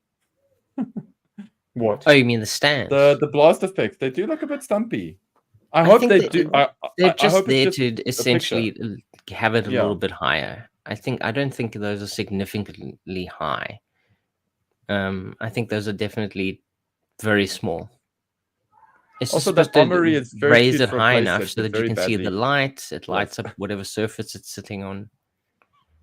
I like it. I'm all for like having one hanging on my wall with that lighting feature. I dig it. And Steve, to answer your a question that you had earlier, you know, in these renders, if you look at some of the computer consoles, like the green seems to have a distinct kind of glow, which like on some sections, I'm speaking primarily on the computer terminals more than like that ramp area. I wonder if that is them. I wonder if that's just like a sneaky, yeah, it's gonna light up kind of thing. It would be a waste. So? I mean, yeah. I mean, it would be a waste. Those not just the stickers though. I mean, are those green ones especially? Are those not on the sticker sheet? It could just be paint. I don't think anything in the interior lights up. I wouldn't say that. I'd be happy if you were proven wrong on that point, Rob. We'll wait and see. I know, like, it does come with that would be yourself. Really cool. But that is something you can do yourself. It's not that I want to do anything to a 13,000 rand toy. No, I ain't going to be carving out screens and putting in pieces of opaque plastic. I'm doing cluckle. Yeah. Make a lamp out of it, says day gone. Exactly. That'll be cool. Exactly. Just get 3D printed like swirling smoke effects that are strong enough to suspend it, and then like have little lights, and you can be like, I'm reading my G.I. Joe graphic novels under my Death Adder. Thanks, Super 7. Listen, I don't need payment or actually small royalty would be nice, but just send me the Death Adder. Death Adder. We're going with that now. Welcome, Daniel Karunen. Thanks for joining. Golden Axe reference. Hey, Daniel. How's it, Daniel? Sweet. Nice. It's cool to see him here. We haven't chatted in like years, bro. Nice. Hope the comic's kicking ass. Don't worry, says Darren. Just wait. There'll be 10-meter high 3D printed stands for you. Thank you. I want those. Yes, I'll have it in my lounge. It'll be a great lounge feature. People will be like, "What's with that light?" I'll be like, "Before you say anything." It's a classic piece. Actually, I would love something like this in my house that is very visible. So if people walk in and they have something to say, I can tell them to leave. And just be like, that's my filter. But will You've it be just been filtered. 1,000 rands worth per month of conversation starters? Yeah. I mean, Or filter. It My could icebreaker. actually, you know what? This could actually prevent me from having unwanted guests at my house. Like people could come inside and be like, "Oh my god, what's that?" And I'm like, "It's nothing you have to worry about because you're leaving. Bye." you're a I worshipper don't of want the to have to snake explain my god. toy.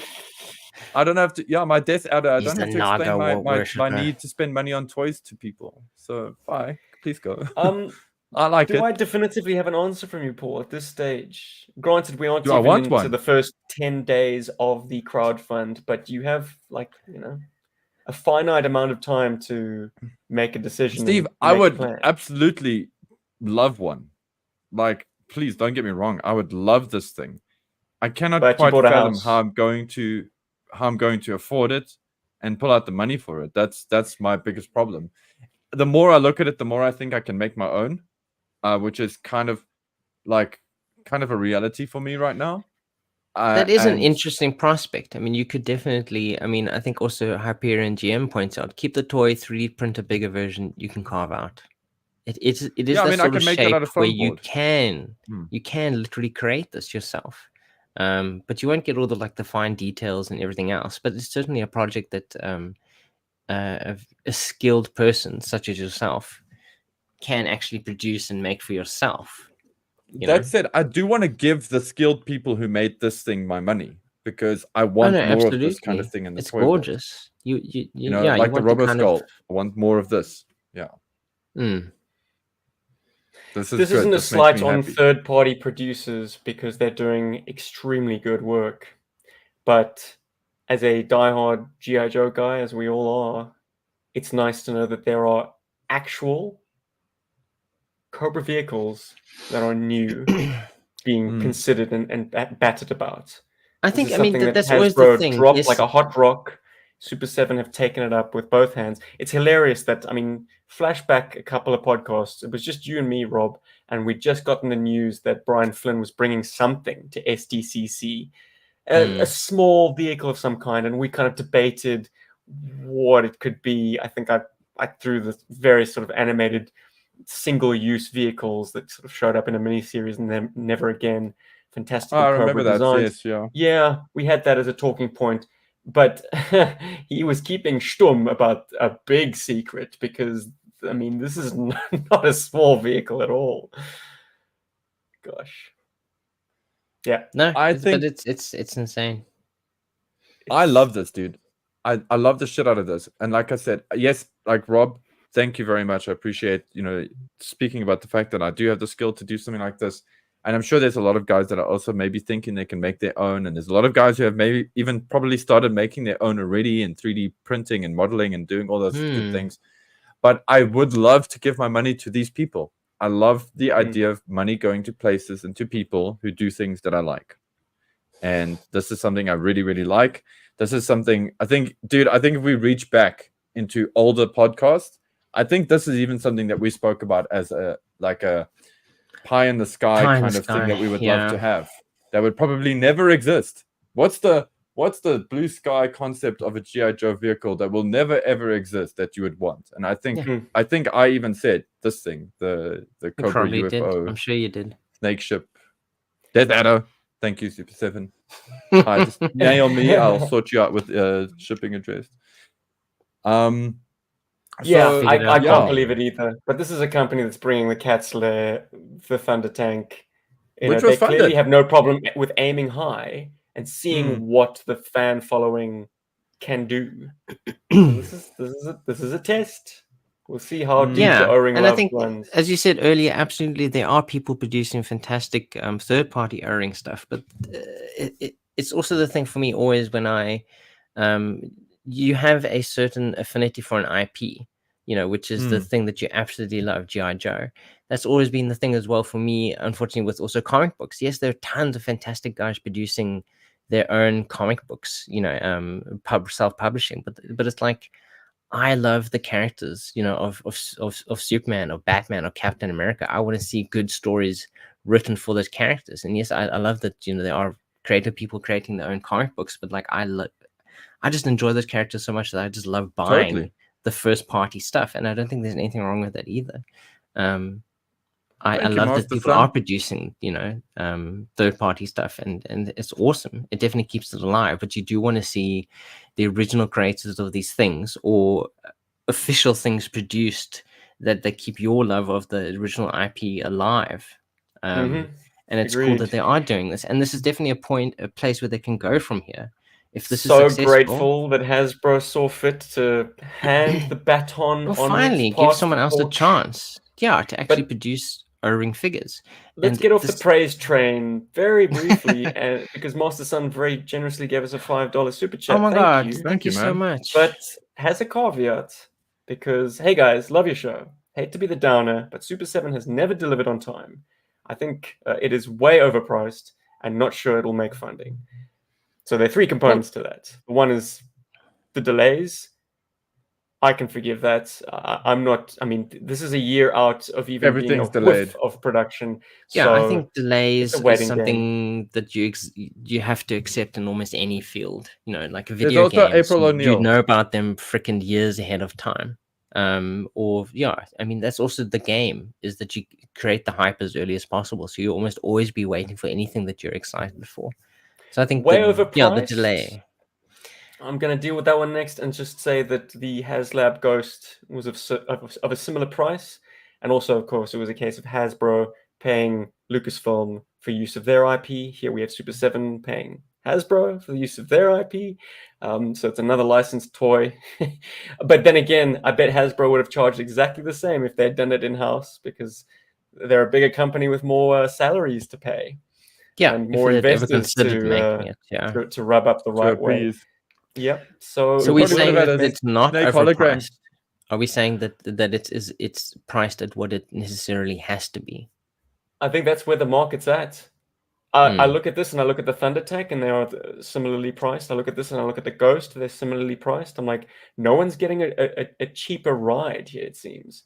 You want the big, Yeah. heavy ticket items, it's going to attract that similar price range. And Steve? of course, his biggest consideration, yeah. Actually, with the price, I think when we sort of kind of looked at this, I think between us, we were speculating it would be between $450 and $500. I seem to recall that conversation somewhere in my brain. Maybe I had it with myself. Then it's certainly, it's not overpriced. It's just that is the price you pay for something that is this big. And This new. with his concern about it not being funded, I think that is definitely a concern. I mean, they could have come out the gates with a smaller vehicle, maybe not like super small. It doesn't have to be like a 2-seater or something. But yeah, they are swinging for the fences with this. Like they're like, the fans, put your money where your mouth is. Like, is O-ring still something that you're interested in? Is G.I. Joe a new vehicle you've never had, something that you're interested in? And I'm Master grateful Son for a 42. company taking a big swing. If it does fail, we've at least learned something. We've learned that, as you say, Rob, like maybe a more conservative project should come next. Yeah, Something half I the think price, but yeah, I also mean, like, something new. yeah, I think Shane earlier said if they did this, then they should do other vehicles. I'm So, I sure mean, they've even got if a hit this- list planned No, already, Rob. absolutely. So If if they it don't, fails. if this doesn't succeed, I hope that they do attempt other things. Like, yes, they go, okay, cool, this gigantic thing didn't work, but let's try something a little bit not more conservative, but more doable, where we know that people will definitely want to get this and do it. But I think it's cool that they That's are a trying acid very test. hard. Yeah. Look, to just I will be grateful close off- to this if it does Mhm. fail, because it will obviously, in the short term, save us all an enormous expenditure. But in the long term, will kind of streamline the kind of products that will be coming our way. Maybe all we can spring for are new trouble bubbles, or maybe Maybe. the Cobra transport chopper could be looked at next. Something like kind of- that. With a Oh, God, the smaller number of acid. backers. Oh, shut up with that. I hate that. I also hate that. I also don't like the chopper that much either, to be honest. Anyway, Shut up, that's man. a The different chopper design is conversation. great. The It's a acronym that conversation has for been another day. tacked on it. We just It's don't just a like the cool name. scheme. To Paul? add to what Master to what Master Sun, or to add to Master Sun 42, as somebody, and I can tell that you know something about Super 7, I just hope that this thing is a Turtles and not an April O'Neil. And I think you know what I mean when I say that, because April O'Neil was a waste of money from Super 7. She was horrible. Yeah, and that was like a really horrible experience from Super 7, because we got images of her that looked bad from the beginning. Then fans had an outcry. Then they changed the face. Great. But then when we got her, the plastic and everything just seemed very chintzy. So let's just hope that this is them setting a high bar, that this is, you know, up there with the Potty Wagon and with the Thunder Tank and all that good stuff. Also, Bart is just like, think of all the Swedish fish you could smuggle in there. Great little inside joke. When I got a G.I. Joe HQ courtesy of Bart, he helped get it to me as well, and he smuggled Swedish fish in the.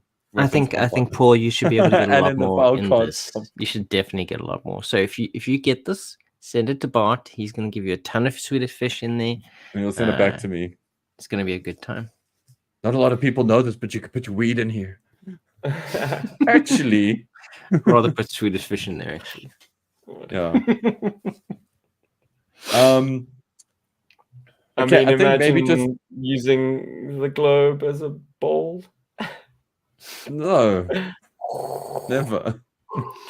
Yeah. Something I want to throw out then, like, okay, around the table. So, Steve, I think it's safe to assume you're going to get one, right? Very safe at this point. I think. Okay. I do kind of want to make it contingent on hearing back from some work that might be coming my way, which will mark, I think, the first professional gig I've booked in 5.5 years. Oh, hell yeah, brother.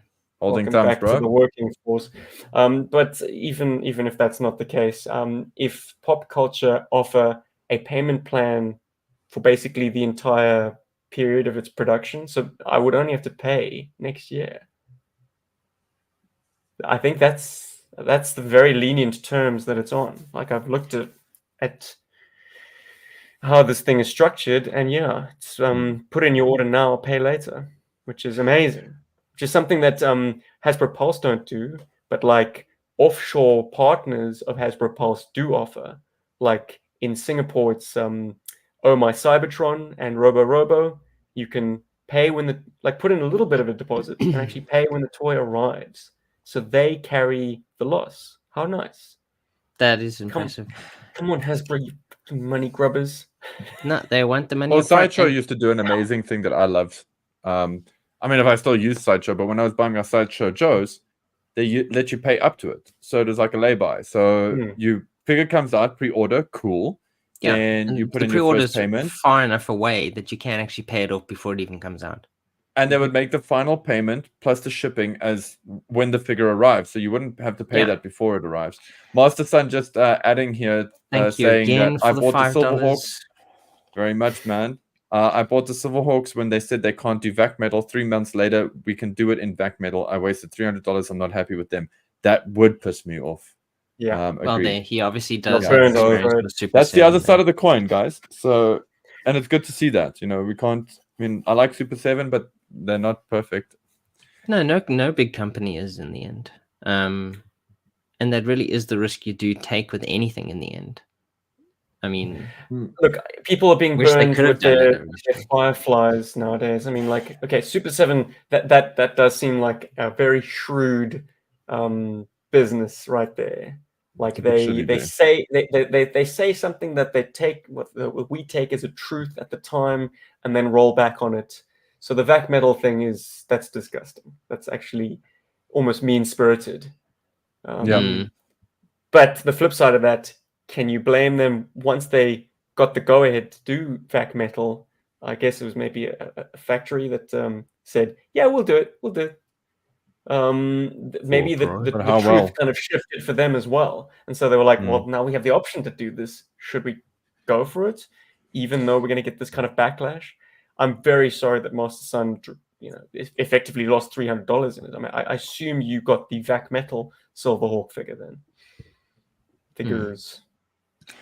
Yeah, but that is a bit of backpedaling on their part, and hopefully they've learned from that. I think they at least apologize for that. I think did they? How I unusual. think they did. No, Brian Wow. Flynn and Super 7, they normally are on the level with their customers. I got to say that at least they don't do the Hasbro thing of kind of, you know. I know as much as the painted faces that were, well, they looked painted in the renders with this latest wave, not latest wave, the previous wave, the Flint wave of Ultimates. When people received their figures, it wasn't painted, it was plastic flesh, Plastic colored. Ugh, which yeah. looks a little bit Ew. cheap. It looks shit. April looks shit. O'Neil is proof of Ew. that. Looks shit. So yeah, I mean, Brian did go on the record and say, yeah, that's spilt milk. We specified a thing to the factory, they delivered another thing. And maybe that's him blame shifting, maybe he did know, but it doesn't seem like something they would have done on purpose, particularly since the first wave used flesh-colored paint, and then later waves are also going to use flesh-colored paint. It does make it seem like somebody fucked up and apologies were made. So they're not so corporate-minded that they can't ever be seen to be wrong.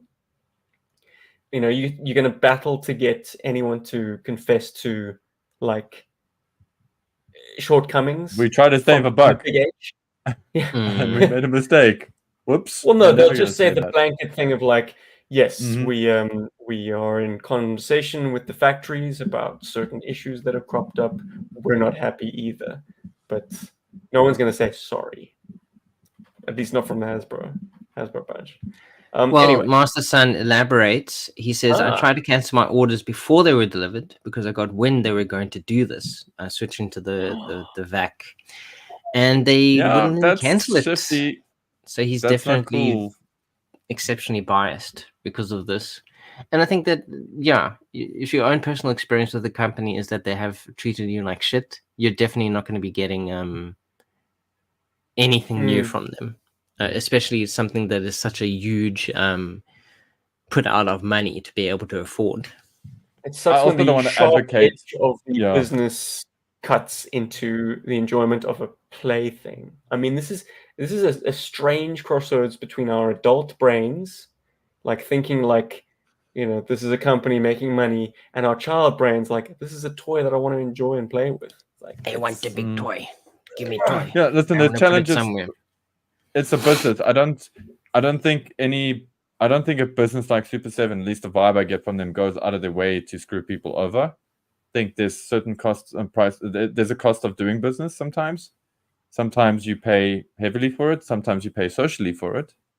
And so that's just how it is, unfortunately. It's just a thing. I'm not standing up for them because I also don't want to advocate a company and be like, oh my God, they're so great. Yeah, or no, whatever. you It's don't just just now go they're like set buy your house on everything fire that or they something. make without thinking about it. And he goes on to say, I do value your opinions. I think you're great, but I'm just not feeling them. So maybe that's why I'm overly critical of Super 7. That's fair, well, man. thank That's you. totally I'm cool. grateful for anyone who jumps off the praise train because I've perhaps been a bit deafening in my enthusiasm for this project. But can you blame me? I am excited. I was battling to sleep before recording this podcast, and That's cool. not because of the bloody rugby. I was excited about talking about a new toy. Oh, I can tell. I can tell you're It's very certainly excited about this. it's certainly something worth getting excited for. Even if you hate the design or you hate the concept or you hate the company, the fact that someone is, as we said before, taking a big swing on vintage G.I. Joe, either this is going to fall flat on its face or it could well usher in a We could repeat of soar the to new glory days. heights. I don't want to make such a grand statement, but it does feel like everything up to this point was very gun shy.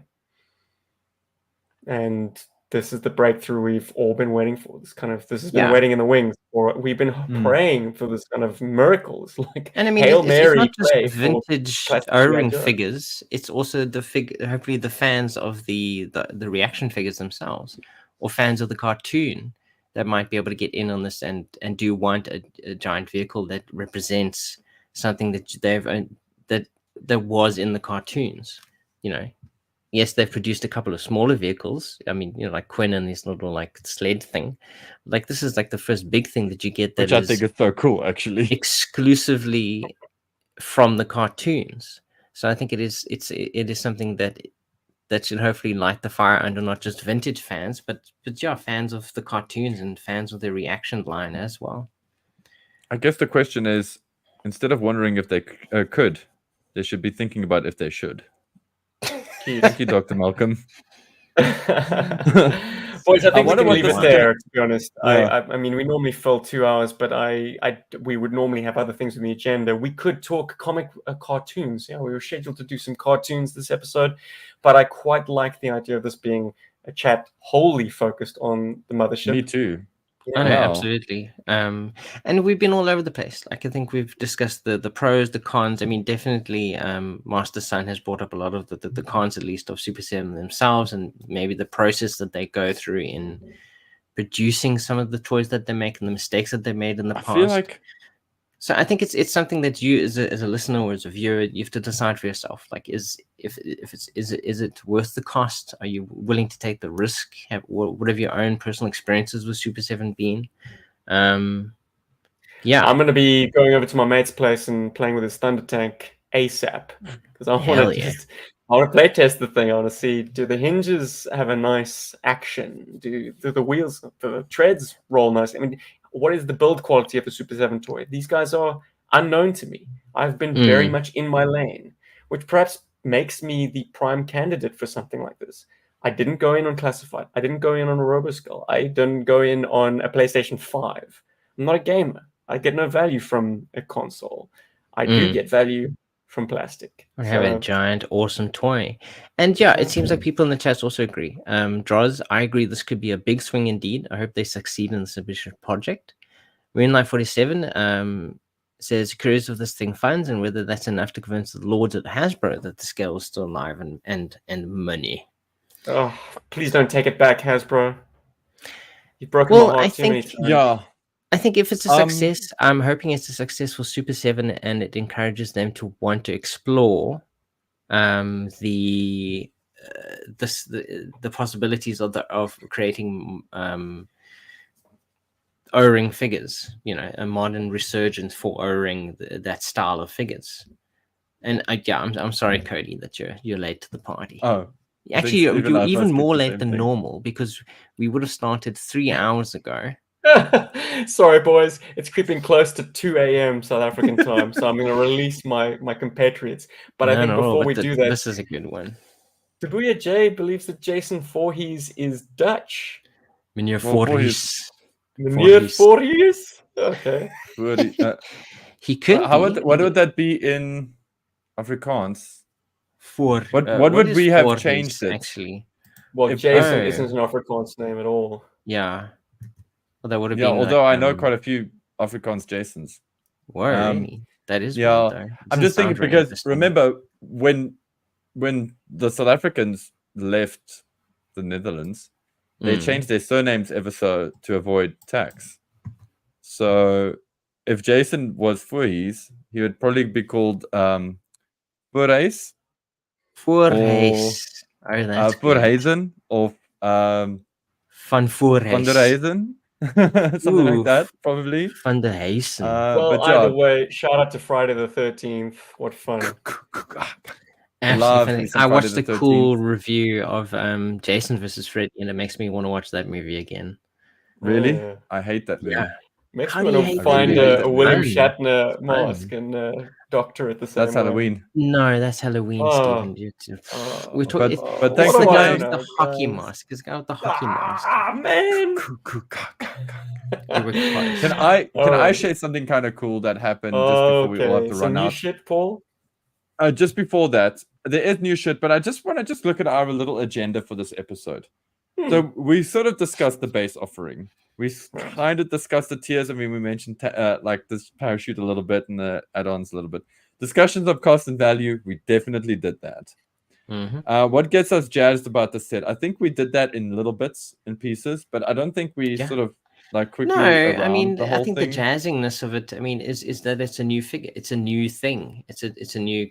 It's something we've never had in this scale, as it were. I think we're definitely jazzed about it, Paul. What are our potential nitpicks? I feel like I mentioned something about the flight pod. Steve, you mentioned You lighting, missed the opportunity with the lighting. lighting. Paul, you also mentioned the armory. You don't like that it's fixed in there. I don't like the pre-molded stuff that's like fixed in Well, there. Hunt's worried about the putting in modern figures. Will it work with modern figures as well? That was also a concern. Yeah, that's a potential quibble. Yeah. So As another well. nitpick I have with this thing, it's not a nitpick actually. I see it as a potential opportunity for some. So because the removable top plate, is there, and it's very blue, and I know it's going to serve nobody when it's closed, but I think very cool large stickers of like a Sunbow-esque environment printed on there with all kinds of HUD details would look really, really cool as well. Like for the inside, just to give it that extra edge. So that if you wanted to display it and have the shell up somehow, you could do that. But anyway, that could be fun. Baroness That's oh, dude, I would be so there for that. Cell walls. Speculation on what the O-ring and Scarlet Super as 7 well, means for the sleeping future. with the enemy. We did that. Do you want a mothership? Yes, I would love a Death Adder. Are you going to get one? Yeah. So that I feel like we covered all of it. Nice one, boys. Yeah, Now I can get on to new stuff. So one of my coworkers. Thanks again to the 40-some people that joined us on this adventure, and the countless more that will listen to us on the replay. And thank you again, Master Sun. People. Countless. Master Sun, thank you so much for the $10. Really appreciate it. Jeez. Yeah. And totally, dude. Like Michelle comes in saying it's breathing life into the 3-3/4 inch collections and super doing O-rings. This is huge. Couldn't agree more. Well, this thing was featured. This thing was featured in an article that was posted by IGN Africa, of all things. Like, of all the shit that I see that local IGN posting, I was surprised to see that they posted about the G.I. Joe Death Adder. It was quite exciting. Anyway, he's rolling with that. He's rolling hard. Probably the biggest nitpick, as Darren says, is it does not actually fly. But I mean, as Bart said earlier, someone has to make this into a drone. I can guarantee if you get this thing home, for sure, and you have got bills to pay, and your significant other sees this and knows how much it costs, you will see it fly on day one. You will see it fly so hard that it will bend time and space around you. I promise you. Anyway, one of my coworkers is immigrating, and he has some old toys, and he asked me if I'd be interested in them. And he was, and two of the toys he mentioned was just like a StarCraft Space Marine, which is quite cool actually, and some Stan Winston's monsters, which sounded cool. But he neglected to mention these, and I was very, very, very excited when he handed me the bag the other day, and it had these wonderful fellows in there. So I hate my phone camera sometimes. What are those, Paul? Baddies. Yeah. CMNT baddies. I got a case. Well, Casey Jones not a baddie. Casey Jones just likes delicious crime. But yeah, I got Casey Jones, which I've never had a vintage of, which I always wanted, and so I'm glad. I've been reconnected with a Rat King, which I had as a kid. Absolutely love this toy. Probably one of the few. It's the last Super 7 figure. This in Usagi Yojimbo. If they did a proper Rat King, I would get it from Super 7. So here's holding out. And this Rocksteady, which would be my second Rocksteady. But here's the fun thing. This Rocksteady has got a soft head. And my original has got a hard head. And that is pretty rad. It's my only soft head Ninja Turtle figure. Yeah. Oh, hell yeah. So how nice is that? It's like nice little surprise. So anyway, yes. Cool. I love when my camera does this stupid over-sharpening crap. It irritates the cuck out of me. Anyway, let's get away from that. But anyway, that was like a nice little bonus. I now have Casey Jones in my life. Hell yeah. I'm very pleased. And you can see he's definitely had lots of play in his time. He's got paint apps missing, and he's been grinded up there. He's great, man. So great. And thanks again. Is there like an open match that has been played over his skin, sort of blackened in places? Love that. Yeah. There's all of that stuff. He's been outside for sure. And thanks, Master. I'm glad you're enjoying the compilations. And I'm glad you're allowed to watch them at work. Yeah, he's watching our Play Motion compilation videos at work. Nice. Hell yeah. You have one at life. Yes, thank you. Presentation at lunchtime. Cody wonders how much it weighs. Given the wall thickness of that thing, I'm not going to be able to calculate the pounds, but I wouldn't be surprised if this thing weighs close to 10 kilograms. Would that track? It's certainly I not have no. swooshable. I don't know cheaper. how much things weigh. It's I mean, not swooshable lighter. with one hand. And I'm going to tell you something for nothing. The HasLab Sky Striker, with all its bells and whistles, makes it prohibitively unswooshable for one-handed play. I swooshed it for a little bit of play motion action one day, and I was like, oh, my forearms are aching. This thing is not the Weak. kind of toy you can use one hand. You gotta with. go to the gym. So, yeah, these toys are getting heavy, man. Thick plastic. Anyway, I'm not complaining. Toys are crazy well made. It's yeah, damn it, man. They need to be this brittle eggshell again.